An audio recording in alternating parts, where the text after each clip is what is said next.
नमस्कार दोस्तों, स्वागत है आपका लक्ष्य के प्लेटफॉर्म पर। बिल्कुल जितने भी लोग जुड़े हुए हैं सबको गुड मॉर्निंग भाई। बिल्कुल जय श्री राम, जय जोहर, राधे राधे, जय श्री कृष्णा। जो भी अपना उद्बोधन है सबका स्वागत है हमारे प्लेटफॉर्म पर। बिल्कुल हमारी बात करें थे, लास्ट हमारा जो टॉपिक चल रहा था प्रकाश वाला, वो प्रकाश वाला टॉपिक हमने क्या कर दिया था, खत्म कर दिया था। आज हम स्टार्ट कर रहे हैं केमिस्ट्री का एक चैप्टर स्टार्ट कर रहे हैं जो यूं लगता है कि बहुत ही ज़्यादा टफ है। मोल वाला टॉपिक आता है तो बहुत बार नहीं होता कि यहाँ से सवाल बड़े अच्छे बनते हैं, लेकिन अपन बिल्कुल एक छोटे से वे में उसको देखेंगे तो मोल वाला चैप्टर जितना सिंपल कोई टॉपिक ही नहीं होता है कभी भी। अपन स्टार्ट करेंगे केमिस्ट्री को जीरो से।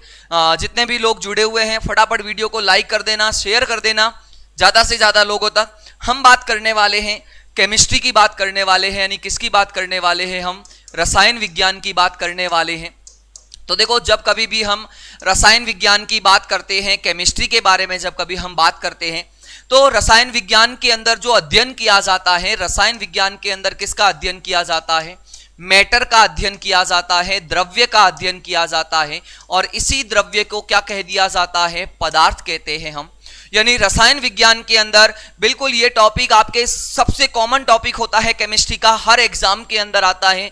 चाहे आप रीट का एग्जाम दे रहे हो, चाहे आप सीईटी का दे रहे हो, चाहे आप और कोई भी एग्जाम दे रहे हो, लाइक आरएस है, एसआई है, सेकंड और रेलवे के जो भी एग्जाम होते हैं, राजस्थान के अदर एग्जाम जिसमें जनरल साइंस आती है, वहां सारा का सारा आप दे सकते हो। क्लियर है? अब सुनो, द्रव्य या पदार्थ की जब कभी हम बात करते हैं ना, तो द्रव्य या पदार्थ के अंदर कितने गुण पाए जाते हैं? दो गुण पाए जाते हैं द्रव्य और पदार्थ के। अब दो गुणों की बात करें कि जिसका कोई ना कोई क्या होता हो, द्रव्यमान होता हो, जिसके पास क्या होता हो, कोई ना कोई मास हो। मैं पदार्थ के गुण बता रहा हूं। और दूसरी अगर हम बात करें जिसका कोई ना कोई क्या होगा, आयतन होता है। आयतन होने को कभी कभी ऐसा बोला जाता है कि जो आकाश में स्थान घेरता हो, यानी जो कोई ना कोई पर्टिकुलर एरिया कवर करता हो, वो जो होते हैं, ये दो गुण जो होते हैं वो हमारे किसके होते हैं? द्रव्य के गुण होते हैं। किसके गुण होते हैं? हमारे द्रव्य के गुण होते हैं। बिल्कुल आपकी बात एकदम से सही है। तो याद रख लेना, ऐप के अंदर साइंस की क्लास आपकी जल्दी होगी भाई। आपके सब्जेक्ट की क्लास तो लगी रही है ना, सब्जेक्ट के अंदर मैथ्स आपके 60 नंबर की है, वो तो आपकी क्लास लगी रही है, तो फिर साइंस की क्लास भी जल्दी ही आपके शुरू हो जाएगी। क्लियर? दूसरी अगर हम बात करें ना रसायन विज्ञान, तो रसायन विज्ञान में एक चीज याद रख लेना, रसायन विज्ञान के जो जनक हैं वो किसको बोला जाता है? लेवोसियर को कहा जाता है। किसको कहा जाता है? लेवोसियर को फादर ऑफ केमिस्ट्री कहा जाता है। मैटर की दो प्रॉपर्टी होती है कि मैटर जो होता है उसका कोई ना कोई क्या होता है, मास होता है, और मास के साथ साथ मैटर का क्या होता है, कोई ना कोई क्या होता है, वॉल्यूम होता है। ये दो क्वालिटी होती है, वो हमारी किसकी होती है? तो कि हमारी द्रव्य की होती है। फिर हम थोड़ा सा और आगे बढ़ते हैं कि द्रव्य जो होता है, इस द्रव्य की कितनी अवस्थाएं होती हैं, कि इस द्रव्य की टोटल कितनी अवस्थाएं होती है, टोटल कितनी स्टेट के अंदर ये एग्जिस्ट करता है। तो द्रव्य की मेनली अगर हम बात करें तो द्रव्य की मुख्य अवस्थाएं आपको बता रहा हूं। द्रव्य की जो मुख्य अवस्थाएं जो सामान्य रूप में पाई जाती है वो हमारी होती है ठोस, द्रव और गैस। यानी हम बात करेंगे सॉलिड, लिक्विड और किसकी बात करेंगे? गैस। ये जो होती है द्रव्य की सामान्य अवस्थाएं होती है, ये सामान्य रूप में हर जगह मिलेगी, ठोस, द्रव और गैस अवस्था। द्रव्य की दो अवस्थाएं और होती है। कितनी अवस्थाएं होती है? दो अवस्थाएं और होती है। एक अवस्था हमारी आती है, कौन सी अवस्था? प्लाज्मा अवस्था आती है। और दूसरी हमारी आती है बॉस आइंस्टीन कंडेंस्टेट आती है। कंडेंस्टेट आती है, जिसको शॉर्ट के अंदर बीईसी कहा जाता है। क्या कहा जाता है? बीईसी। यानी द्रव जो होता है वो टोटल 5 अवस्थाओं के अंदर एग्जिस्ट करता है। टोटल उसकी 5 अवस्थाएं होती है। उन 5 अवस्थाओं में हम बात करें तो पहली वाली जो हमारी अवस्था आती है वो आती है ठोस, सेकेंड नंबर आती है द्रव, थर्ड नंबर आती है गैस, फोर्थ नंबर हमारी आती है प्लाज्मा, और फिफ्थ नंबर जो आती है वो हमारी कौन सी आती है? बॉस आइंस्टीन कंडेंस्टेट आती है। कौन सी आती है? बॉस आइंस्टीन कंडेंस्टेट होती है। क्लियर है? ओके। हाँ, मेरी ही मिलेगी वहां। फिजिक्स की पूरी क्लासें जो है वो आपके मेरी उपलब्ध होगी प्रवीण जी। जो हमारा रिकॉर्डेड है उसके अंदर फिजिक्स की क्लासेस सारी मेरी मिलेगी आपको। क्लियर? अब देखो ठोस, द्रव और गैस के बारे अपन डिटेल में स्टडी वैसे ही करने वाले हैं। थोड़ा सा मैं आपको प्लाज्मा के बारे में बता देता हूं। प्लाज्मा जो होती है ना, इसके अंदर गैसें जो होती है वो आयनीकृत अवस्था में होती है। यानी अगर जब कभी हम प्लाज्मा के बारे में बात करते हैं ना, तो प्लाज्मा अवस्था में क्या होती है, गैस जो होती है, गैस आयनीकृत रूप में रहती है, वहां आयोनाइज्ड फॉर्म में रहती है। आयनीकृत रूप का मतलब क्या होता है? तो आयनीकृत रूप का मतलब यह होता है गैस के अंदर वहां मुक्त इलेक्ट्रॉन पाए जाते हैं। नॉर्मली इलेक्ट्रॉन देखा होगा किसी परमाणु के अंदर, किसी द्रव्य के अंदर इलेक्ट्रॉन जो होते हैं नाभिक से बंधे हुए रहते हैं, नाभिक के चारों ओर चक्कर लगाते रहते हैं। लेकिन प्लाज्मा अवस्था में गैसें आयनीकृत अवस्था में चली जाती है हमारी। फिर हमारी कौन सी आती है? बीईसी अवस्था आती है। कौन सी आती है? बीईसी अवस्था आती है। प्लाज्मा के अलावा अगर हम बात करें तो क्लियर है? बिल्कुल बिल्कुल, बहुत बढ़िया भाई। प्लाज्मा लिक्विड का पार्ट है या गैस का होता है? तो प्लाज्मा ये होता है कि गैस को जब हाई टेम्परेचर पर दिया जाता है, गैस जब हाई टेम्परेचर पर होती है तो गैस अपने आप में आयोनाइज्ड फॉर्म में चली जाती है, और वो जो आयनीकृत अवस्था होती है गैस की, और जिसके अंदर मुक्त इलेक्ट्रॉन पाए जाते हैं, वो हमारी अवस्था जो होती है वो क्या होती है? प्लाज्मा अवस्था होती है। कौन सी अवस्था होती है? प्लाज्मा अवस्था होती है। क्लियर है? बिल्कुल आपकी बात सही है। दूसरी अगर हम बात करें, बिल्कुल बाड़मेर वालों आपका स्वागत है, सुनीता जी, प्रवीण जी, बिल्कुल बहुत बढ़िया, रिंकल जी आपका स्वागत है, गुड मॉर्निंग। बिल्कुल फटाफट जल्दी से बता दी, यहां तक समझ में आया? देखो बीसी जो होती है, बीसी जो होती है वो कौन सी अवस्था होती है? तो बीसी जो होती है इसमें क्या होता है कि जब हम क्या करते हैं, लो डेंसिटी वाली गैस को लेते हैं। किसको लेते हैं? कम घनत्व वाली गैस को। याद रख लेना कि जब कम घनत्व वाली गैस को 0 केल्विन ताप, इसको 0 केल्विन ताप को एब्सोल्यूट जीरो टेम्परेचर कहा जाता है, परम शून्य ताप कहा जाता है। क्या कहा जाता है? 0 केल्विन टेम्परेचर कहा जाता है, परम शून्य ताप, जिसको हम ओके भी कहते हैं। और इस 0 केल्विन टेम्परेचर को -273.15 डिग्री सेल्सियस माना जाता है सेल्सियस के अंदर, कि जब कम घनत्व वाली गैस को 0 केल्विन ताप पर ठंडा किया जाता है, या 0 केल्विन ताप से भी नीचे ठंडा किया जाता है, तो ठंडा करने पर आपको क्या मिलती है? बीईसी अवस्था प्राप्त होती है। कौन सी होती है? बीईसी अवस्था। इसीलिए तो इसको कहते हैं बॉस आइंस्टीन संगनन अवस्था। इसको क्या कहा जाता है? इसको कहते हैं बॉस आइंस्टीन संगनन अवस्था, कंडेन स्टेट कहा जाता है। बॉस आइंस्टीन संगनन अवस्था इसको कहा जाता है। यहां तक क्लियर है? जल्दी से मुझे फटाफट बता दीजिए कि यहां तक आपके क्लियर है। फिर अपन आगे की तरफ बढ़ते हैं। जब हम बीईसी की बात करते हैं, बिल्कुल रीट में भी पढ़ सकते हैं, बिल्कुल आप पढ़ सकते हो यहां पर रीट के अंदर, तो ये बहुत ही ज्यादा इंपॉर्टेंट है हमारा। क्लियर है? समझ में आ गया? क्लियर? ओके।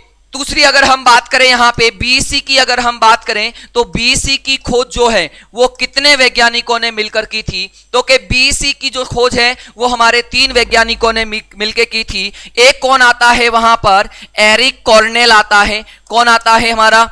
एक आता है एरिक कॉर्नेल। फिर हमारा आ जाता है सी वीमान आता है, और थर्ड अगर हम बात करें वो कौन आता है? हमारा किटेरल आता है।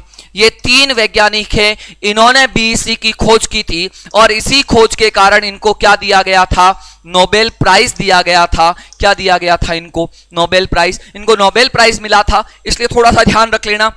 देखो 3 अवस्थाएं तो हमारी होती ही है, ठोस, द्रव और गैस। इसके अलावा हमारी अवस्था होती है प्लाज्मा। प्लाज्मा के अलावा हमारी अवस्था होती है बीईसी। प्लाज्मा जो होती है वो गैस का वास्तव में क्या होता है? आयनीकृत रूप होता है। आयनीकृत रूप का मतलब होता है गैसे के अंदर मुक्त इलेक्ट्रॉन उपस्थित होती है। बिल्कुल ये तो है आपके लेवल फर्स्ट के अंदर ये टॉपिक बिल्कुल दिया हुआ है, तत्व, यौगिक और मिश्रण। तत्वों के अंदर यही हमारे आती है सबसे पहले। फिर आती है बीईसी। बीईसी जो आती है 0 केल्विन टेम्परेचर पर पॉसिबल होती है, या 0 केल्विन टेम्परेचर पर जब लो डेंसिटी वाली गैस को अपन ठंडा करते हैं तो हमें बीईसी अवस्था प्राप्त होती है। समझ में आ गया यहां तक? अब अपन बात करने वाले हैं तीनों अवस्थाओं की, जो हमने कहा था ठोस, द्रव और गैस की। अगर हम बात करें, आप सेकंड ग्रेड के हिसाब से देखते हो तो सेकंड ग्रेड के हिसाब से भी ये चैप्टर आपका है। इसमें थोड़ा सा और ज्यादा डीप में जाना पड़ेगा, उतना डीप में जाऊंगा नहीं यहां पे। तो आप एज ए बेसिक चीजें हैं जो यहां से आप क्लियर कर सकते हो सेकंड ग्रेड वाले। क्लियर? चलो फिर आती है हमारी, हम बात करते हैं यहां पर किसकी, हम बात करेंगे यहां पर ठोस की।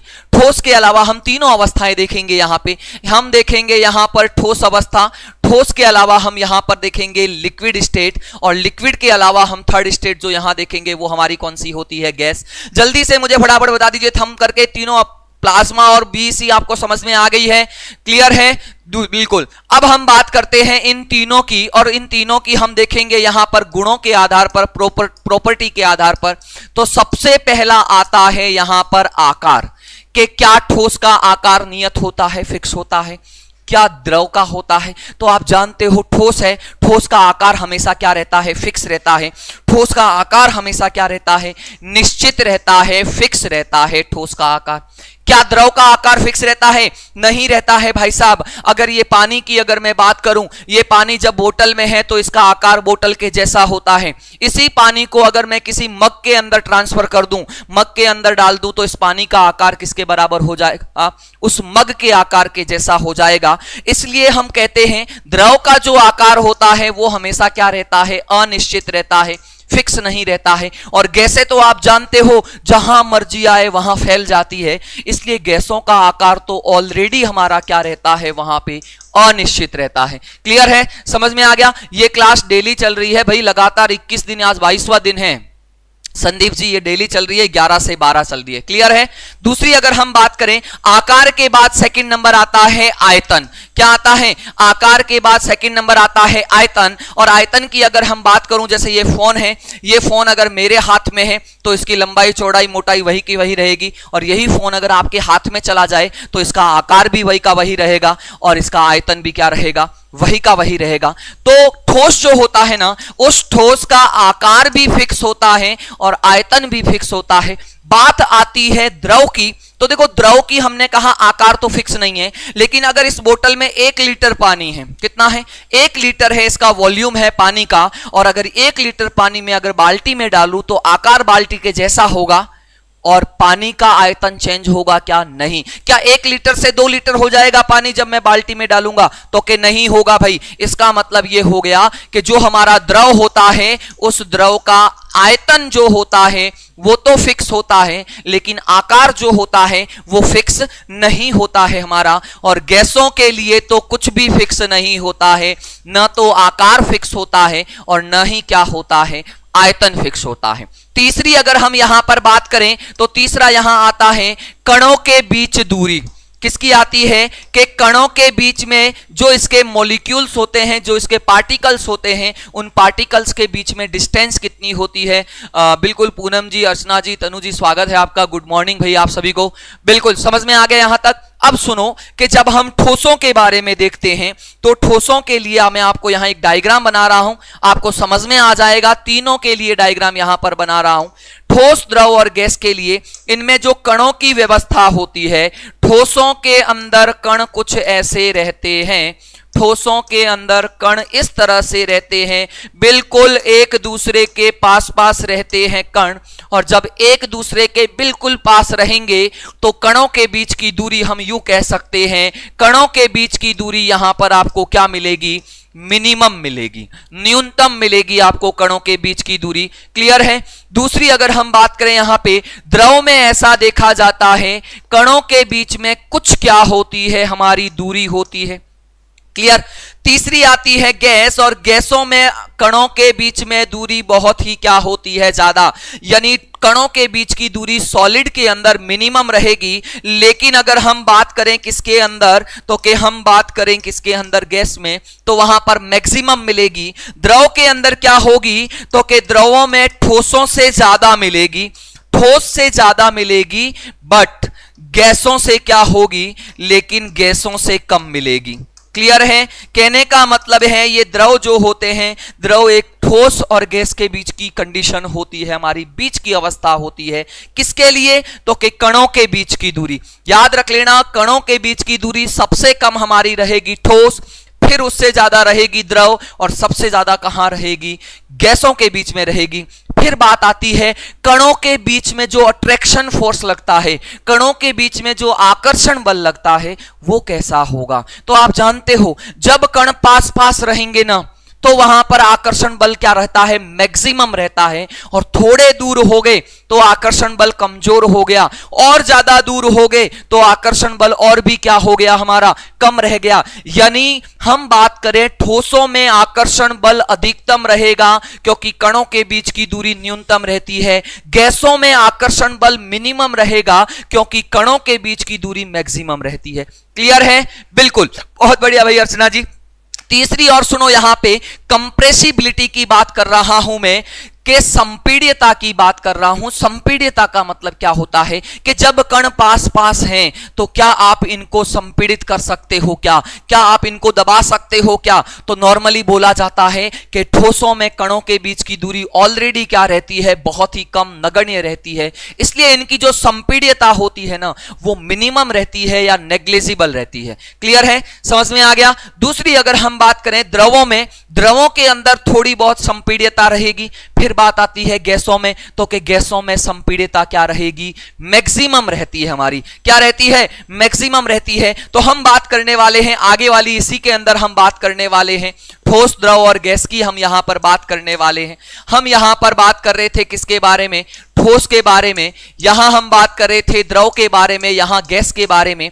और मैं आप प्रॉपर्टी की बात कर रहा था, तो मैंने यहां पर प्रॉपर्टी जो है 3 अपन ऑलरेडी पढ़ चुके हैं। चौथी प्रॉपर्टी की बात करें तो हम यहां पर लिखेंगे आकर्षण बल। अट्रैक्शन फोर्स जो होता है, आकर्षण बल मैं आपको ऑलरेडी बता चुका हूं यहां पे कि आकर्षण बल जो होता है ठोसों में क्या लगता है, तो आकर्षण बल ठोसों में हमारे क्या लगेगा, मैक्सिमम लगेगा। क्या लगेगा? वहां पर अधिकतम लगेगा क्योंकि कणों के बीच की दूरी मिनिमम होती है। दूसरी अगर हम बात करें द्रवों में क्या होगा, तो कि ठोसों से कम होगा, ठोसों से कम होगा। लेकिन गैसों से क्या मिलेगा, तो कि गैसों से वहां पर आपको ज्यादा मिलेगा। यहां तक क्लियर है? बिल्कुल शर्मा जी, स्वागत है, गुड मॉर्निंग आपको। दूसरी अगर गैसों की बात करें तो गैसों के अंदर अट्रैक्शन फोर्स जो लगेगा वो आपके क्या लगेगा, मिनिमम रहेगा क्योंकि पार्टिकल के बीच की दूरी क्या होती है, मैक्सिमम रहती है। क्लियर है? समझ में आ गया? ओके। तीसरी अगर हम यहां पर चौथी पांचवी बात करें तो हम बात करते हैं कंप्रेसिबिलिटी की बात करते हैं, संपीड्यता की बात करते हैं। तो आप जानते हो ठोसों के बीच में, कणों के बीच में दूरी न के बराबर है, तो इनकी संपीड्यता क्या रहेगी, नगण्य रहेगी। और इनकी संपीड्यता जो रहेगी वो हमारी क्या रहती है, मैक्सिमम रहती है। क्या रहती है? मैक्सिमम रहती है। बिल्कुल बिल्कुल, जय मां करणी राठौड़ जी, स्वागत है आपका। क्लियर है? समझ में आ गया? संपीड्यता। संपीड्यता के अलावा एक नेचर और आता है हमारा, हम बात करते हैं यहां पर डेंसिटी की। किसकी बात करते हैं? घनत्व की बात करते हैं। और आप जानते हो घनत्व बराबर क्या होता है, मास अपॉन क्या होता है, वॉल्यूम। द्रव्यमान अपॉन क्या होता है, आयतन। और आप जानते हो जिसका आयतन ज्यादा उसका घनत्व क्या रहेगा, कम। और जब हम यहां परमाणुओं की व्यवस्था देखते हैं तो ठोसों में कण पास पास रहते हैं और पास पास रहेंगे तो ये कम एरिया कवर करते हैं, गैसें ज्यादा एरिया कवर करती है। गैसों के लिए आयतन ज्यादा मिलेगा, ठोसों के लिए आयतन क्या मिलेगा, कम मिलेगा। और जब आयतन कम मिलेगा तो ठोस जो होते हैं उनका घनत्व आपको मैक्सिमम मिलेगा। और जो हमारे गैस होती है, गैसों का घनत्व हमें क्या मिलेगा, मिनिमम मिलेगा। क्लियर है? टेबल आपको समझ में आ गई है? जल्दी से मुझे थंब करके बता दीजिए कि टेबल आपको समझ में आ गई है। फिर अपन आगे बढ़ते हैं, आगे वाले टॉपिक की तरफ थोड़ा शिफ्ट होते हैं। तो यहां से जो याद रखने वाली बातें हैं ना, याद रखने वाली बातें क्या क्या है? ठोसों के आकार आयतन दोनों फिक्स रहते हैं। द्रव का आकार तो अनिश्चित रहता है, आयतन हमारा फिक्स रहता है। गैसों में दोनों ही अनिश्चित रहते हैं। ठोसों में कणों के बीच की दूरी क्या रहती है, मिनिमम रहती है। इसलिए अट्रैक्शन फोर्स मैक्सिमम रहेगा। और अट्रैक्शन फोर्स मैक्सिमम रहेगा तो कंप्रेसिबिलिटी जो होती है वो हमारी मिनिमम आती है। क्लियर है? समझ में आ गया? बिल्कुल बिल्कुल। लोको पायलट के लिए भी है, जनरल साइंस सबके लिए इंपॉर्टेंट है। तीसरी अगर हम बात करेंगे तो मैं थोड़ा सा यहाँ एक ऑर्डर लिखाता हूं आपको। मैं आपको यहां पर क्रम लिखा रहा हूं। सबसे पहला क्रम लिखा रहा हूं कणों के बीच की दूरी। और जब हम कणों के बीच की दूरी की बात करते हैं तो कणों के बीच की दूरी हमारी जो रहती है ना, वो सबसे कम कहां रहेगी, ठोस में। फिर उससे ज्यादा किसमें रहेगी? द्रव में। फिर उससे ज्यादा किसमें रहेगी? गैस के अंदर रहेगी। क्लियर है? बिल्कुल। मयूर जी, मेरा नाम डॉक्टर नरेश है, ठीक है। नाम में क्या रखा है? पढ़ाई के लिए बहुत तत्पर रहिएगा, पढ़िएगा अच्छे। मेरी कोशिश तभी सार्थक होगी जब आप बहुत अच्छे से पढ़ोगे। ये प्रयास हमारी लक्ष्य क्लासेस का तभी अच्छा रहेगा जब आप यहाँ से पढ़ के सेलेक्ट हो जाओगे, तब बिल्कुल आना। यहाँ पे स्वागत है लक्ष्य के ऑफलाइन ऑफिस के अंदर, आपका स्वागत रहेगा हमेशा। क्लियर है? तीसरी हम बात करें कणों के बीच की दूरी। कणों के बीच की दूरी के बाद आता है हमारा अट्रैक्शन फोर्स, आकर्षण बल की बात करते हैं। आकर्षण बल मैक्सिमम जो रहता है वो हमारा ठोस में रहेगा, फिर द्रव में आएगा, मिनिमम किस में रहेगा? गैस के अंदर रहेगा। क्लियर है? तीसरी अगर हम यहां पर बात करें आकर्षण बल के अलावा अगर देखा जाए तो हमारी आती है कंप्रेसिबिलिटी आती है, संपीड्यता आती है। और आप जानते हो ठोसों की संपीड्यता मिनिमम रहेगी, क्योंकि कणों के बीच की दूरी भी क्या रहती है? वहां पर मिनिमम रहती है। ठोस के बाद आएगा द्रव, और द्रव के बाद हमारे क्या आएगा? गैस आएगा। लास्ट में अगर हम बात करें ना, तो लास्ट में हमारी बात आती है किसकी? लास्ट में आती है डेंसिटी यानी घनत्व। और मैंने कहा था कण अगर पास पास रहेंगे ना, कण अगर पास पास रहेंगे तो वहां पर घनत्व ठोस का ज्यादा मिलेगा, फिर द्रव का ज्यादा मिलेगा, फिर किसका ज्यादा मिलेगा? गैस का मिलेगा। क्लियर है? समझ में आ गया? ओके, धन्यवाद गुप्ता जी, बहुत बहुत भाई। क्लियर है? ओके, बिल्कुल जल्दी से यहां तक समझ में आ गए, ये चीजें आपको समझ में आ गई है। बिल्कुल कॉन्सेप्ट क्लियर रख लेना। जहां पर कणों के बीच की दूरी कम रहेगी वहां ट्रैक्शन फोर्स ज्यादा रहेगा, और जहां कण पास पास है वहां संपीड्यता लगभग नगण्य होगी, और जहां कण पास पास है वहां आयतन कम होगा, और आयतन कम होने से डेंसिटी क्या रहती है? वहां पर मैक्सिमम रहती है हमारी। क्लियर है? यहां तक सबको जल्दी से बता दीजिए थम करके, फिर अपन आगे की तरफ बढ़ते हैं। हम बार बार बात कर रहे थे ठोस की, द्रव की, गैस की बात कर रहे थे। हमने कहा द्रव की जो होती है, द्रव्य की जो होती है, वो टोटल 5 अवस्थाएं होती है। ठोस, द्रव, गैस, प्लाज्मा और बीसी वाली अवस्था होती है। बॉस आइंस्टीन कंडेंसेशन अवस्था होती है। जिसने लाइक नहीं किया है ना भाई साहब, लाइक कर देना, शेयर कर देना। जिसको इन टॉपिक से रिलेटेड क्वेश्चन भी देखने हो तो एक एमसीक्यू की प्लेलिस्ट बनी हुई है लक्ष्य क्लासेस वाले के अंदर, आप प्लेलिस्ट में जाओगे, एमसीक्यू साइंस की एमसीक्यू पूरी की पूरी प्लेलिस्ट है। वहां आपको मोस्ट ऑफ सारे टॉपिक के एमसीक्यू मैंने बहुत अच्छे से करवा रखे हैं। जिसको तीनों ही चीजें पढ़नी है, फिजिक्स, केमिस्ट्री, बायो, उसके लिए मैराथन क्लास वाली प्लेलिस्ट के अंदर पूरी की पूरी साइंस की 6 घंटे की मैराथन क्लास है। पूरे 25 टॉपिक कवर है वहां पर जनरल साइंस के, वहां जाके देख सकते हो आप। क्लियर है? अब सुनो, अब हम जब कभी भी बात करते हैं ना कि जो द्रव्य होता है, जो हमारा पदार्थ होता है, उस पदार्थ के अगर हम प्रॉपर्टी की बात करें, पदार्थ के अगर हम गुणों की बात करें, प्रॉपर्टी की बात करते हैं, तो किसी भी पदार्थ के या किसी भी द्रव्य के 2 गुण होते हैं। एक आती है उसकी फिजिकल प्रॉपर्टी, क्या आती है? उसकी फिजिकल प्रॉपर्टी आती है, उसके भौतिक गुण आते हैं। दूसरे अगर हम बात करें, वो उसकी कौन सी प्रॉपर्टी आती है? केमिकल प्रॉपर्टी आती है, यानी उसके कौन से गुण आते हैं? वहां पर रासायनिक गुण आते हैं। भौतिक गुणों का मतलब क्या होता है? ऐसे गुण जिसको आप बाहर से देख के अंदाजा लगा सकते हो, या यूं अपन भौतिक गुणों को आप यूं कह सकते हो, एक तरह से ये एक्सटर्नल फीचर्स होते हैं, बाहरी गुण होते हैं, जिसको आप बाहर से देख के क्या कर सकते हो? अंदाजा सा लगा सकते हो। क्लियर है? ओके, तो देखो बाहरी गुणों में हमारे कौन से आते हैं? तो भौतिक गुणों में सबसे पहले आएगा हमारा आकार, उसका कैसा है। क्लियर है? आकार कैसा है? ओके, बिल्कुल आता है, टॉपिक में हर क्वेश्चन से आता है। बिल्कुल ऐप पर नहीं, ऐप पर भी है और YouTube पे है, और ज्यादा देख लीजिए YouTube में MCQ बैच में सारी क्लासें पढ़ी है वहां पे। क्लियर है? क्लास के लिए PDF आप टेलीग्राम चैनल से ले सकते हो, टेलीग्राम चैनल का लिंक नीचे दिया हुआ है। क्लियर है? ओके, दूसरी हम आकार के अलावा क्या आएगा? आकार के अलावा आएगा रंग, रंग के अलावा वहां पर क्या आएगी? अवस्था, ठोस है, द्रव है, गैस है, इसको आप बाहर से देख के आइडिया लगा सकते हो।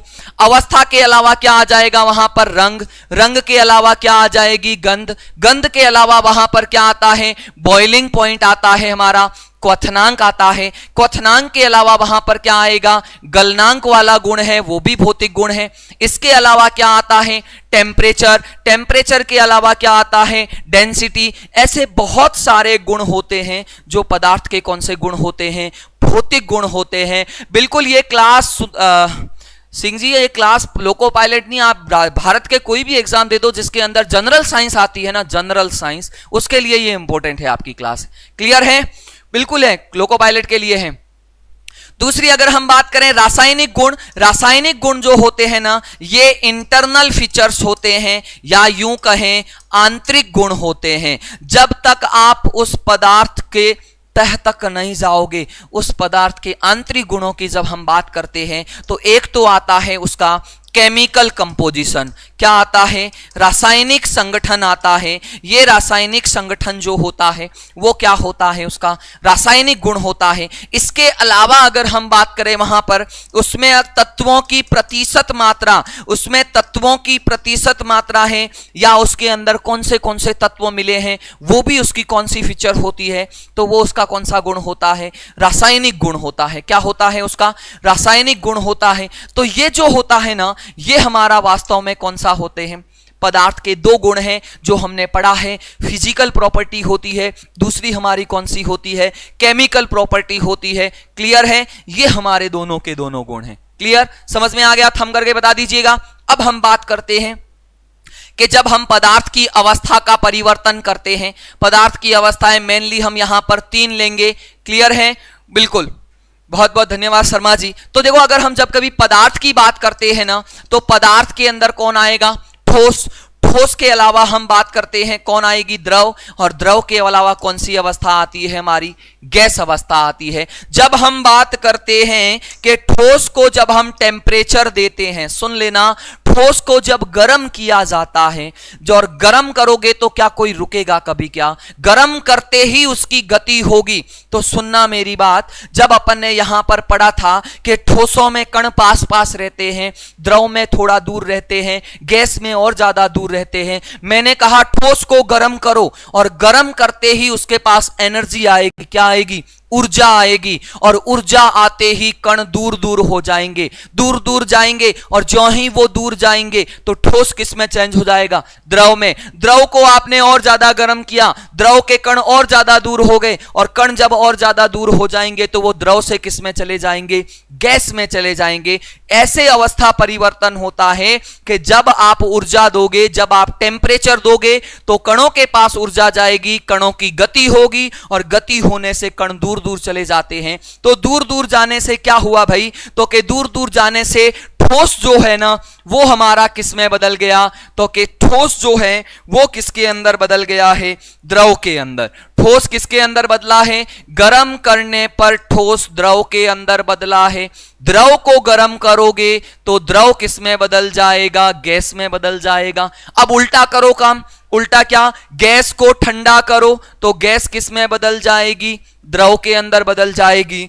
और द्रव को ठंडा करो तो द्रव किस में बदल जाएगा? तो कि द्रव वापस किस में बदल जाएगा? ठोस में बदल जाएगा। तो कि ठोस का द्रव में बदलना, ठोस को पिघला दिया, और ठोस को हमने अगर पिघला दिया है ना, तो ठोस का द्रव में बदलना क्या कहलाता है? गलन कहलाता है। क्या कहलाता है? फ्यूजन कहलाता है। मेल्टिंग भी कहा जाता है इसको। क्या कहते हैं हम? गलन कहते हैं। द्रव को हमने गर्म किया, गैस में बदला, और द्रव को गर्म करके गैस में बदला, इसको हम क्या कहते हैं? बॉइलिंग कहते हैं, क्वथन कहते हैं। क्वथन नहीं तो पानी के रेस्पेक्ट में इसको कहते हैं वेपोराइजेशन। इसको क्या कहा जाता है? वाष्पीकरण कहा जाता है पानी के रेस्पेक्ट में। क्लियर? गैस को ठंडा करो, वो द्रव में बदली, इसको कहते हैं ठंडा करने को जब भी कहेंगे कंडेंसेशन आता है हमारा। कौन सा वर्ड आता है वहां पर? संघनन शब्द आता है। द्रव को आपने ठोस में बदला, यानी आपने क्या किया? उसको जमा दिया, और जमने को हम क्या कहते हैं वहां पर? फ्रीजिंग कहते हैं। यानी उसको हम क्या कहेंगे? हिमीकरण कहते हैं। क्या कहा जाता है उसको? फ्रीजिंग, या फिर क्या कहा जाता है? हिमीकरण कहा जाता है। क्लियर? तीसरा देखो, एक प्रॉपर्टी और बच गई हमारी कि जब कभी किसी ठोस को गर्म किया जाता है, ठोस को गर्म करने पर बिना वो द्रव में आए डायरेक्ट किस में बदल गया? गैस में। कि यदि किसी ठोस को गर्म किया और ठोस बिना द्रव अवस्था में आए, अगर किस में बदल जाए, गैस में बदल जाए, और गैस में अगर वो बदल गया है तो इस अवस्था को या इस अवस्था परिवर्तन को नाम दिया जाता है सब्लिमेशन। क्या नाम दिया जाता है? ऊर्ध्वपातन कहा जाता है। यह सवाल बहुत बार आता है, हर बार आता है और हमेशा आता रहेगा कि ठोस को गर्म करने पर उसका बिना द्रव में आए डायरेक्ट गैस में बदल जाना क्या कहलाता है? तो कि ऊर्ध्वपातन कहलाता है। क्लियर? बात आती है कि ऐसे कौन से द्रव्य होते हैं जो ऊर्ध्वपातन का गुण दर्शाते हैं। जल्दी से फटाफट आप एग्जाम्पल बताइए, ऐसे कौन कौन होते हैं जो सब्लिमेशन की प्रॉपर्टी को शो करते हैं? ऊर्ध्वपातन का मतलब होता है सब्लिमेशन। कौन कौन ऐसे द्रव्य है जो सब्लिमेशन की प्रॉपर्टी शो करते हैं? तो सबसे पहला आता है हमारा कौन? कपूर। कपूर के अलावा कौन आता है? नेफ्थलीन। नेफ्थलीन के अलावा कौन आता है? तो कि नेफ्थलीन के अलावा आता है हमारा एंथ्रासीन। एंथ्रासीन के अलावा कौन आता है? जल्दी से बता दीजिए। एंथ्रासीन के अलावा आता है हमारा आयोडीन। आयोडीन के अलावा कौन आता है? तो कि आयोडीन के अलावा आता है हमारा ठोस CO2। ठोस CO2 आप देखते भी हो, ठोस CO2 जो होती है बिना लिक्विड में आए डायरेक्ट ठोस से किस में बदल जाती है? गैस में। इसी को ठोस CO2 को ड्राई आइस कहा जाता है, शुष्क बर्फ कहा जाता है। इसके अलावा अगर हम बात करें तो इसके अलावा हमारा आता है अमोनियम क्लोराइड। कौन सा आता है? अमोनियम क्लोराइड आता है। और इसी अमोनियम क्लोराइड का फॉर्मूला याद रख लेना, NH4Cl होता है। इसी को क्या कहा जाता है? अमोनियम क्लोराइड को जल्दी से आप मुझे बता दीजिए। अमोनियम क्लोराइड को कहा जाता है नौसादर।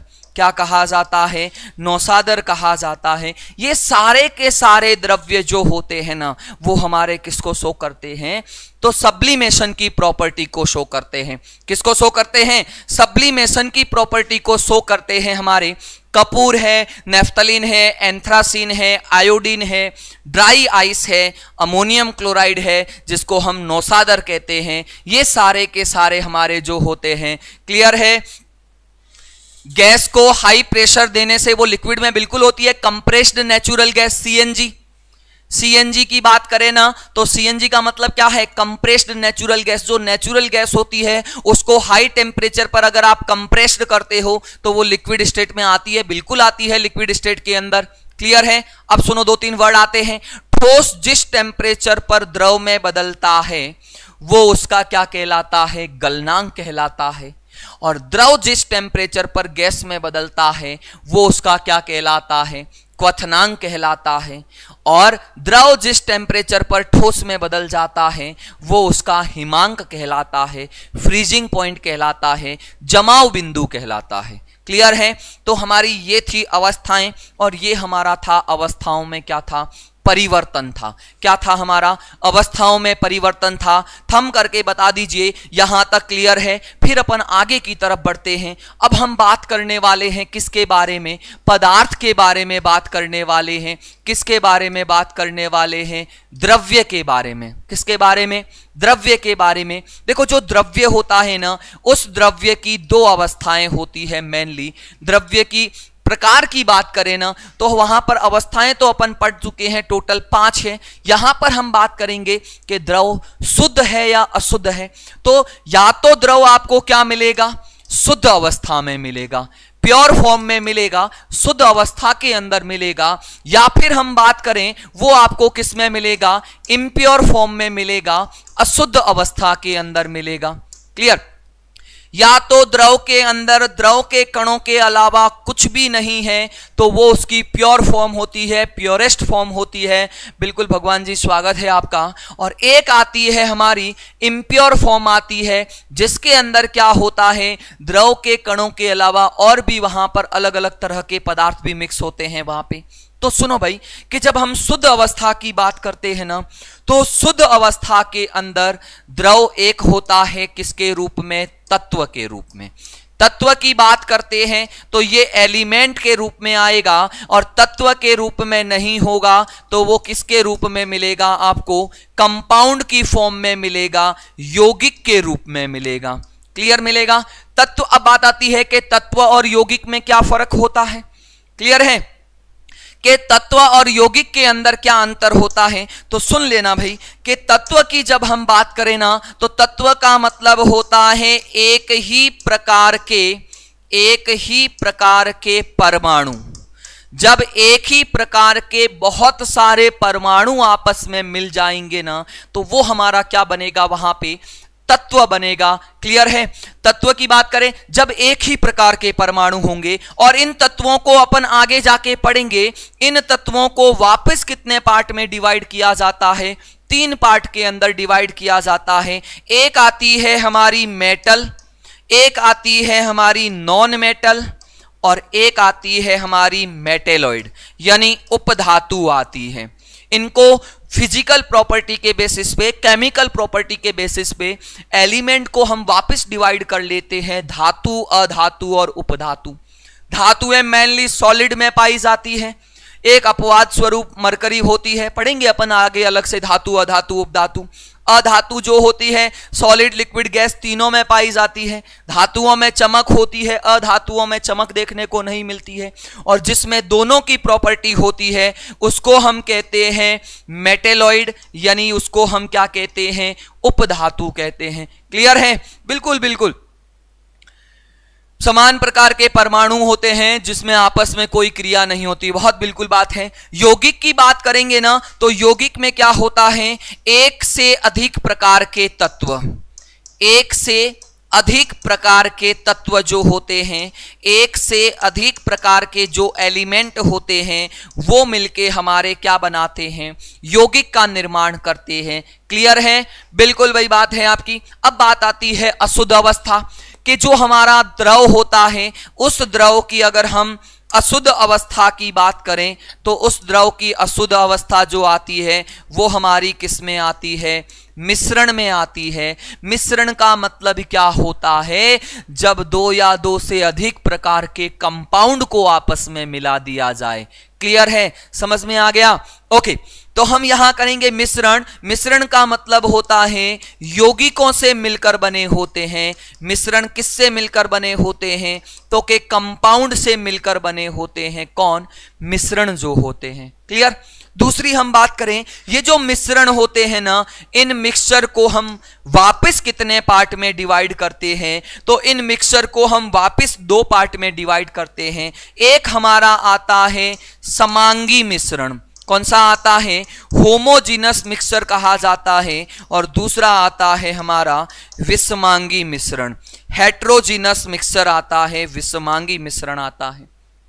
हम इसके बारे में अभी पढ़ने वाले हैं। समांगी और विषमांगी का मतलब क्या होता है, जल्दी से बता दीजिए। यहां तक क्लियर है आप सभी के? किसी को अगर स्क्रीनशॉट लेना हो तो फटाफट ले लीजिएगा इसका, फिर मैं आगे चेंज कर रहा हूं इसको। जब हम बात करते हैं पदार्थों को, तो पदार्थ शुद्ध है या अशुद्ध, उसके आधार पर हम बात करते हैं। 2 प्रकार के हैं, एक तो प्योरेस्ट फॉर्म होती है। शुद्ध के अंदर कौन आएंगे, एक ही प्रकार के अगर परमाणु हैं तो वो तो आएंगे हमारे तत्व, और अलग अलग प्रकार के अगर परमाणु हैं तो वो हमारे आएंगे कंपाउंड यानी यौगिक आते हैं। क्लियर है? क्लियर है? हाँ बिल्कुल, जनवरी के अंदर ही एग्जाम होगा उसका। तत्वों को हमने मतलब तत्व वापस गुणों के आधार पर, भौतिक और रासायनिक गुणों के आधार पर धातु, अधातु और उपधातु में डिवाइड करते हैं। फिर हमारा आता है इम्प्योर आता है, अशुद्ध अवस्था आती है। अशुद्ध अवस्था को कहते हैं हम मिश्रण यानी मिक्सचर। मिक्सचर का मतलब क्या होता है, जो कंपाउंड से मिलकर बने होते हैं वो मिक्सचर कौन आएंगे, तो कि एक तो हमारा आएगा होमोजीनस आता है, दूसरा हमारा जो आता है हेट्रोजीनस आता है। होमोजीनस मिक्सचर, फिर आता है हमारा हेट्रोजीनस मिक्सचर आता है। बात आती है, बहुत क्वालिफाई हो भाई किरण जी, क्वालिफाई हो, 85 नंबर है आपके, तो क्लियर? ओके, यहां तक समझ में आ गया। अपन आगे बढ़े, हम बात करते हैं, जब कभी भी हम बात करते हैं कि मिश्रण, और मिश्रण में आता है हमारा कौन सा मिश्रण आता है, समांगी मिश्रण आता है। कौन सा मिश्रण आता है, होमोजीनस मिक्सचर आता है। और दूसरा हमारा आता है हेट्रोजीनस मिक्सचर आता है, विषमांगी मिश्रण आता है। इसमें आप ऐसे अंतर कर लो कि आपने क्या किया है, पानी के अंदर दूध को मिक्स किया है। किसको मिक्स किया है? पानी के अंदर दूध को मिक्स किया है। तो मिक्स करने के बाद में पानी और दूध आपस में इस तरह से मिक्स हो जाते हैं कि आप पानी के कणों को और दूध के जो अणु है पर पानी के जो मॉलिक्यूल्स होते हैं उनको आप अलग अलग नहीं देख सकते हो। अरे नेहा जी, मैं आपका जवाब दे चुका हूं कि रीट एग्जाम अभी जुलाई में दिया है, उसका जनवरी में बिल्कुल मेंस का एग्जाम होगा। क्लियर है? ओके, जनरल के अंदर 90 नंबर वाला पास है। ठीक है, तो देखो समांगी मिश्रण का मतलब क्या होता है कि समांगी मिश्रण का मतलब होता है उसके जो कंपोनेंट होते हैं अवयवों को अलग अलग नहीं देख सकते। जब उनके मिक्सर को या कंपोनेंट को आप अलग अलग नहीं देख सकते हैं तो वो हमारे क्या होते हैं, समांगी मिश्रण के अंदर आता है। क्लियर है? यहां पर क्या होता है तो कि जो कंपोनेंट होते हैं, अवयव जो होते हैं, वो आपके कैसे होते हैं, अलग अलग दिखाई देते हैं। कैसे दिखा देते हैं? अलग अलग आपको दिखाई देते हैं जो कंपोनेंट होते हैं, जो अवयव होते हैं। क्लियर? यहां पर अगर हम एग्जाम्पल की बात करें ना, समांगी मिश्रण के अंदर, समांगी मिश्रण के अंदर आप एग्जाम्पल देख लोगे तो नमक प्लस क्या आ जाएगा, पानी, चीनी प्लस क्या आ जाएगा, पानी, जो आपस में एक दूसरे में घुल जाए। क्लियर है? ओके, तीसरी अगर हम यहां बात करेंगे तो क्या आएगा, मैंने कहा था ना, पानी प्लस क्या आ जाएगा, पानी प्लस दूध है, इसको भी आप मिक्स कर सकते हो। दूसरा जो होता है, वायुमंडल में गैसों का मिश्रण होता है। वायुमंडल में गैसों का जो मिश्रण होता है उसकी ही अगर हम बात करें, वो भी हमारा कैसा होता है, समांगी मिश्रण होता है। दूसरा हम बात करें जो हमारी मिश्र धातु होती है, कौन सी, जो हम मिश्र धातु की बात करते हैं, वहां पे मिश्र धातु भी हमारी क्या होती है, समांगी मिश्रण का उदाहरण होती है। क्लियर है? ओके, नहीं भाई नेहा जी, लेवल 2 के अंदर आपके मैथ्स और साइंस लैंग्वेज कोई भी नहीं लेगी। GK plus subject plus psycho plus teaching method plus ICT, ये मिला के आपका सिलेबस बनेगा। क्लियर है? साइंस में कोई बुक पढ़ने की जरूरत नहीं है, एनसीईआरटी वैसे मैं कवर करवा के चल रहा हूं। क्वेश्चन के लिए आप कोई बुक ले सकते हो, थ्योरी के लिए नहीं जरूरत है। क्लियर है? ओके, दूसरा हम यहां पर जब हम एग्जाम्पल की बात करते हैं तो यहां हमारा एग्जाम्पल क्या आ जाएगा, तो कि पानी प्लस क्या आ जाएगा, ऑयल आ जाएगा। पानी के साथ अगर यहां ऑयल के अलावा आप कुछ और मिक्स करते हो, घी, वो भी हमारा इसका एग्जाम्पल आ जाएगा। दूसरी अगर हम यहां पर बात करें ना, तो हम बात कर सकते हैं यहां पर पानी प्लस क्या आ जाएगी, मिट्टी, ये भी हमारा क्या आ जाएगा। पानी प्लस आप केरोसिन को लोगे तो भी हमारा क्या होगा, यहाँ पे वो हमारा विषमांगी मिश्रण का होगा। यानी जो चीज नहीं घुलेगी ना, तो जब नहीं घुलती है ना, तब वो हमारा विषमांगी मिश्रण के अंदर आ जाती है। बिल्कुल। और alcohol plus water, Gupta ji मिला के देख लेना एक बार, अल्कोहल प्लस वाटर, फिर कोशिश करना अल्कोहल के मॉलिक्यूल आपको अलग दिखाई दे और पानी के मॉलिक्यूल अगर आपको अलग दिखाई दे तो फिर आपको आंसर मिल जाएगा उस चीज का। पानी प्लस अल्कोहल दोनों आपस में एक दूसरे में डिसॉल्व होते हैं, इसलिए वो हमारे क्या रहते हैं, होमोजीनस के अंदर आएंगे। क्लियर है? हाँ, कोचिंग के नोट्स की बात करें तो वो कोचिंग के जो हेल्पलाइन नंबर है वहां पर कॉल कर दीजिएगा आप। ठीक है, चलो, ये हमारे समांगी और कौन होते हैं, विषमांगी मिश्रण होते हैं। क्लियर? अब सुनो, अब हम बात करते हैं, यहां पे एक चीज आती है परमाणु। क्लियर? हम थोड़ा सा डिस्कस करते हैं, परमाणु के बारे में डिस्कस करते हैं, एटम के बारे में डिस्कस करते हैं। परमाणु के बारे में जब कभी भी अगर हम बात करें ना, तो परमाणु के बारे में जब कभी बात करते हैं तो कि परमाणु क्या होता है, सबसे पहले कहाँ से अस्तित्व में आता है, तो हम अगर बात करें ना वहाँ पे, तो सबसे पहले आता है कणाद ऋषि आते हैं, हमारे भारत में हुए। हमारा सनातन धर्म जो है वो शुरू से ही बेस्ट रहा है, आपने देखा भी होगा, हर चीज़ की शुरुआत है, चाहे किसी भी फील्ड के अंदर देख लो, उसका मूल पॉइंट है वो हमारा सनातन धर्म रहा है शुरू से। क्लियर है? बिल्कुल। रोहित जी, अल्कोहल के टेस्ट की बात करें तो अल्कोहल का टेस्ट मेरे से ज़्यादा आपको बेटर पता होगा आई थिंक। ठीक है, चलो इधर देखो, कणाद ऋषि ने एक ग्रंथ लिखा था जिसको नाम दिया था वैशेषिक दर्शन। कौन सा दर्शन? वैशेषिक दर्शन नाम दिया था। उस वैशेषिक दर्शन के अंदर जो एटम है ना, उस एटम को उन्होंने नाम दिया था माइक्रो एलिमेंट वर्ड यूज किया था, सूक्ष्म कण। इन्होंने कहा ब्रह्मांड में जितनी भी चीजें आपको दिखाई दे रही है ना, वो सारी चीजें छोटे छोटे सूक्ष्म कणों से मिलकर बनी है और कण कण के अंदर भगवान होता है।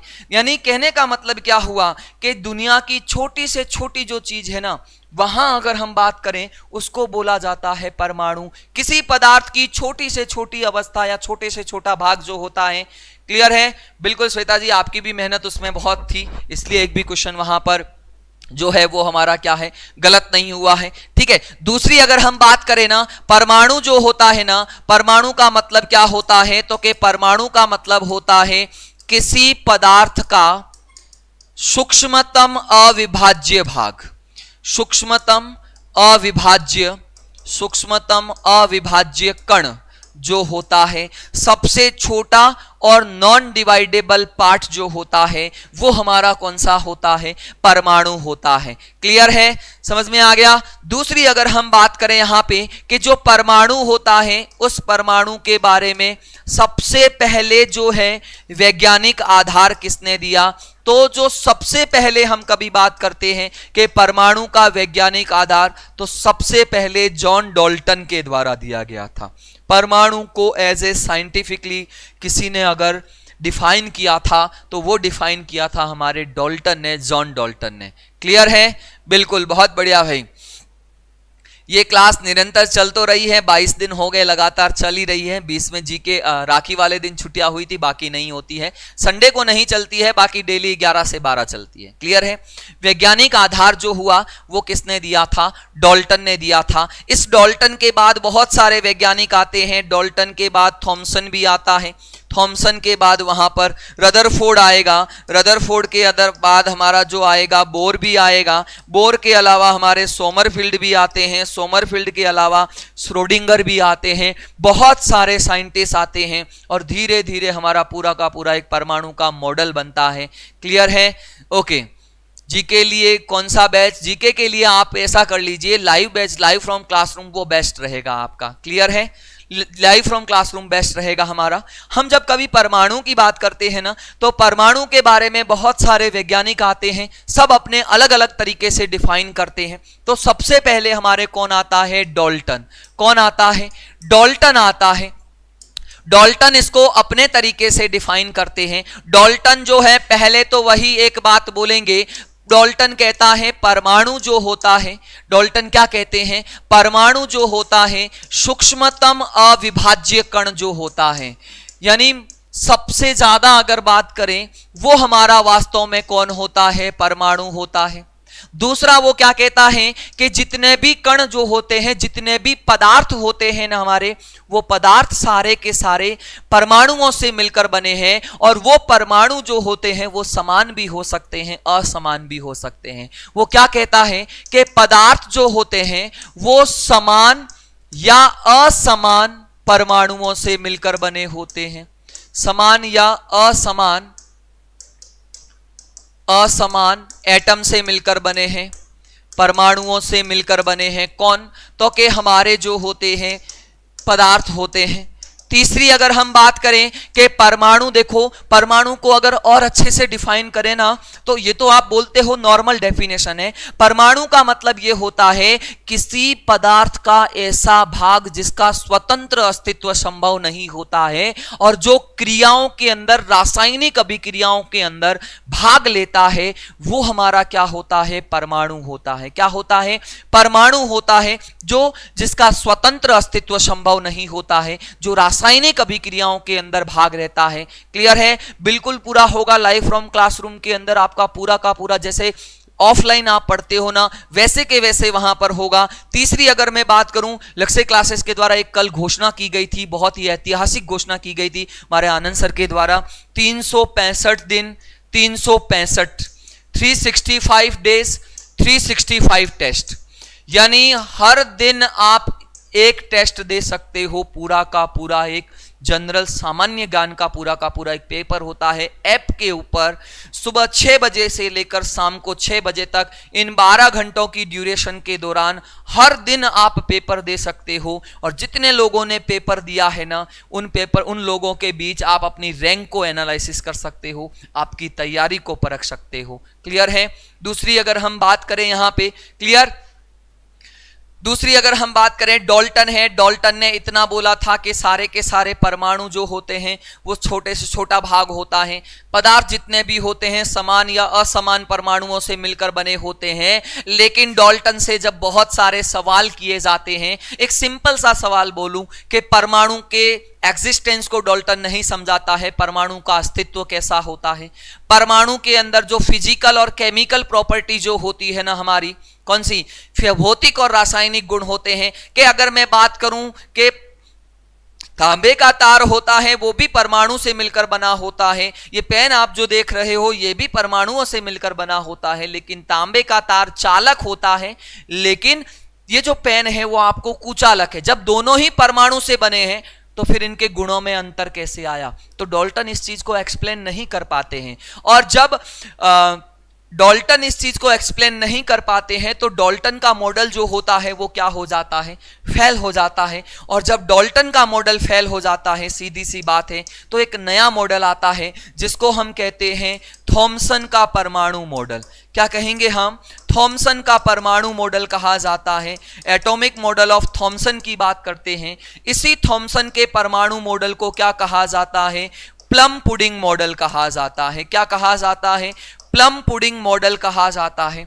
इसी को हम हमारे हिसाब से देखें तो इसको हम तरबूजा मॉडल भी कह सकते हैं। क्या कह सकते हैं? इसको हम तरबूजा मॉडल भी कह सकते हैं। क्लियर है? समझ में आ गया?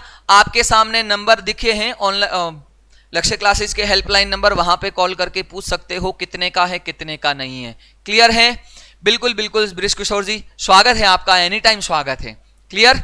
देखो थॉमसन का परमाणु मॉडल क्या कहता है कि परमाणु जो होता है वो गोलाकार होता है, परमाणु सबसे छोटा अविभाज्य कण होता है। ये बात तो सभी बोलते हैं।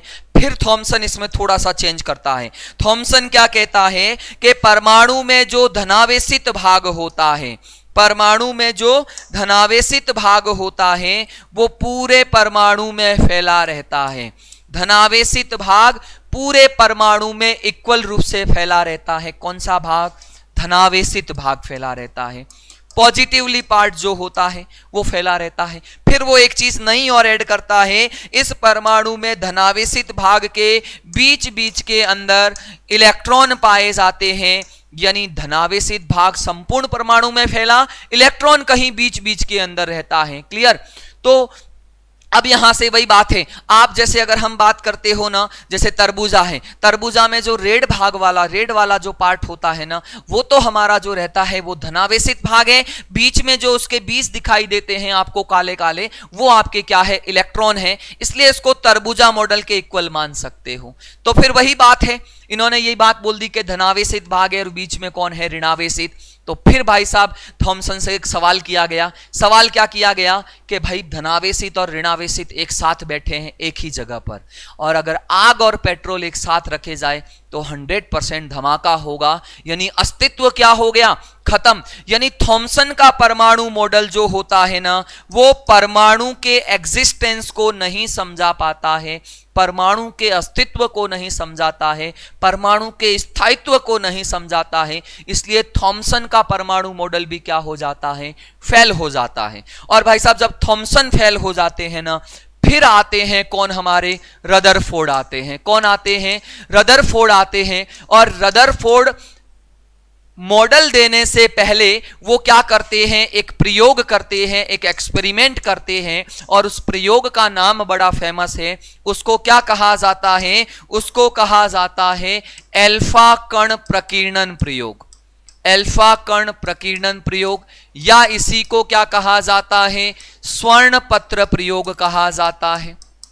ये दोनों ही नाम किसके हैं? तो के दोनों नाम हमारे किसके हैं? रदरफोर्ड के परमाणु मॉडल के नाम हैं। अब थोड़ा सा मैं आपको बता देता हूं अल्फा कण क्या होते हैं। तो अल्फा कण जो होते हैं ना, ये वास्तव में हमारे हीलियम नाभिक हैं। कैसे नाभिक हैं? हीलियम न्यूक्लियस होते हैं, हीलियम नाभिक है। इसको 2He4 से लिखा जाता।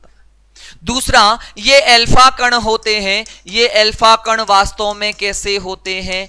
पॉजिटिवली चार्ज्ड होते हैं, धनावेशित होते हैं। अरे तुम शांत कैसे हो गए भाई? समझ में तो आ रहा है ना? थम करके बताओ, समझ में तो आ रहा है ना? एकदम से शांत पड़ा है पूरा का पूरा कमेंट वाला बॉक्स, जल्दी बताओ। तो रदरफोर्ड ने प्रयोग किया अल्फा कण प्रकीर्णन। अल्फा कण प्रकीर्णन में उन्होंने क्या किया? अल्फा कण प्रकीर्णन प्रयोग की जब कभी हम बात करते हैं तो रदरफोर्ड ने एक लिया रेडियो एक्टिव पदार्थ लिया। क्या लिया? वहां पर रेडियो एक्टिव पदार्थ यूज लिया। अब बात आती है भाई साहब ये कौन होता है? तो रेडियो एक्टिव पदार्थ का मतलब होता है प्रकृति में उपस्थित ऐसे तत्व जो लगातार किरणों का उत्सर्जन करते रहते हैं, लगातार किरणें या कणों का उत्सर्जन करते हैं, वो हमारे रेडियो एक्टिव पदार्थ होते हैं। और रदरफोर्ड ने जो रेडियो एक्टिव पदार्थ लिया वो रेडियम था।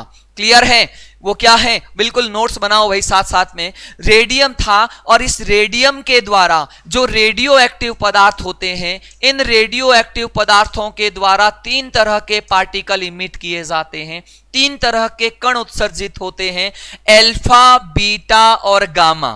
कौन कौन? अल्फा, बीटा और गामा। अल्फा जो होते हैं वो तो पॉजिटिव नेचर के होते हैं, बीटा जो होते हैं वो नेगेटिव नेचर के होते हैं, और गामा जो होते हैं वो ना तो पॉजिटिव है ना ही नेगेटिव है, न्यूट्रल होते हैं। कैसे होते हैं? उदासीन रहते हैं। क्लियर है? बिल्कुल भाई। अब सुनो, यहां से क्या हुआ? यहां से तीनों ही कण निकले। तो रदरफोर्ड ने क्या किया भाई साहब? यहां पर इन्होंने फिल्टर यूज कर लिया। क्या यूज कर लिया? यहां पर एक फिल्टर यूज कर लिया। इस फिल्टर से निकलने वाले, यहां से तो तीनों निकलेंगे, लेकिन जो ही फिल्टर यूज होता है केवल और केवल यहां से कौन से कण जाते हैं? अल्फा कण ही जाएंगे, बीटा और गामा नहीं जाएंगे। फिर यहां पर इन्होंने क्या किया? सोने की पतली पन्नी रख दी यहां पे। फिर एक सवाल बनता है कि यहां पर इन्होंने सोने की पतली पन्नी ही क्यों यूज की है? यहां पे कुछ और मिला नहीं था क्या उनको? इतनी महंगी धातु जो है वो प्रयोग करने के अंदर उन्होंने बर्बाद कर दी। कम से कम वहां थोड़ा सा कोई एक ऑर्नामेंट्स ही बना लेते, जो पहन लेते वो। तो बात आती है कि सोना जो होता है ना, इसके अंदर एक प्रॉपर्टी पाई जाती है, आघात वर्धनीयता का गुण। कैसा पाया जाता है? आघात वर्धनीयता का गुण पाया जाता है। और आघात वर्धनीयता का मतलब होता है ज्यों-ज्यों आप चोट करते जाते हो सोना फैलता जाता है। सोने की पतली से पतली पन्नी पॉसिबल है, एक सिंगल परमाणु लेयर जो होती है वो पॉसिबल है हमारी, इसलिए वहां पर स्वर्ण पत्र का यूज किया गया। क्लियर है? बिल्कुल। आप सेकंड ग्रेड के कोर्स में भी देख सकते हो आप। क्या? तो सुनो, यहां पे दूसरी जब हम यहां बात करते हैं, इन्होंने क्या किया? यहां पर एक पर्दा यूज किया। क्या किया? जिंक सल्फाइड का पर्दा यूज किया। यहां पे किसका? ZnS का पर्दा, ZnS की फिल्म यहां पर यूज की। बात फिर सवाल कि भाई साहब जिंक सल्फाइड का पर्दा ही क्यों यूज किया? क्लियर है? ओके। जिंक सल्फाइड का पर्दा इसलिए यूज किया कि जो ये अल्फा कण यहां से जा रहे हैं ना, ये अल्फा कण इस पन्नी से टकराने के बाद जिधर जिधर जाएंगे ना, इधर टकराया तो इधर चमक उत्पन्न होगी, इधर टकराया तो इधर चमक उत्पन्न होगी, इधर टकराया तो इधर चमक उत्पन्न होगी। तो रदरफोर्ड क्या देखते हैं? रदरफोर्ड ये देखते हैं मोस्ट ऑफ अल्फा पार्टिकल सीधे सीधे सीधे निकल जाते हैं। कुछ अल्फा पार्टिकल किसी कोण से मुड़ते हैं और कुछ अल्फा पार्टिकल सीधे अपने मार्ग की पुनरावृत्ति करते हैं, 180 डिग्री पर रिवर्स हो जाते हैं। आप इसको ऐसे समझो, तीनों चीजें आई हैं, इसको मैं यहां बड़े लेवल पे समझा रहा हूं।